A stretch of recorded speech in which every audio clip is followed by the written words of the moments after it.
Hello and welcome to our daily blog here at STV North. Now, the news this week in the area has been dominated by the devastating floods and landslide in the northeast village of Pennon.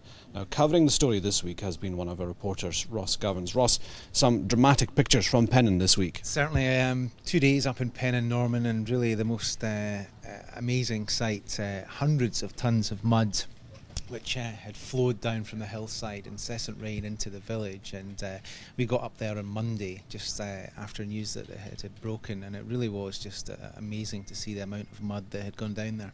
It seemed to have happened without any warning whatsoever. Does anybody know what caused it?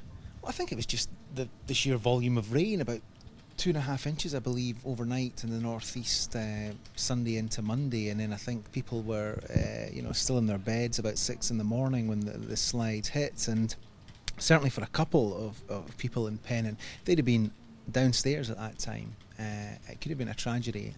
Fortunately, everyone was safe; they were evacuated, but today, no one's allowed back to the village, and until that cliff face is safe, they won't be.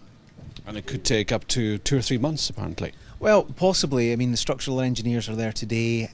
They're having a look at what's the state of the cliff face. Then they'll have to work out a way of making that safe, shoring it up. They'll have to tell the local residents how they're going to do that. And it's the inaccessibility of it. I don't know if you know the village or the viewers of the blog know the village. The cliff face is literally like that. It's vertical. Yeah, against the houses. So getting machinery in there, a crane or even a digger is almost impossible. And then there's the cost as well. Who's going to stump up for all this? Oh yeah, I would imagine there's the problem with the local authority and the fact that Pennon is actually a local landowner owns the village itself. So the cleanup continues. What's the immediate priority for those people involved in the cleanup? Well, the thing is to get the mud away, and what do you do with the mud? There's so much of it, and there's nowhere really to put it. We were there and we were watching lorry loads of this thick, quag-like mire mud coming out, and they've really got to dig a lot of that out by one mechanical digger, and I would imagine hands, people with shovels.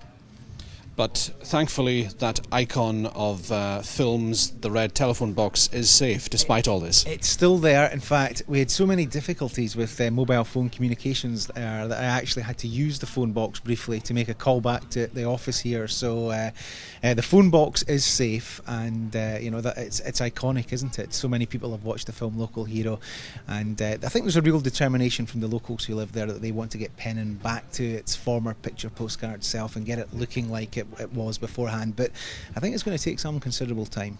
Sure. Okay, Ross. Well, more details on North Tonight at 6. Tune in then.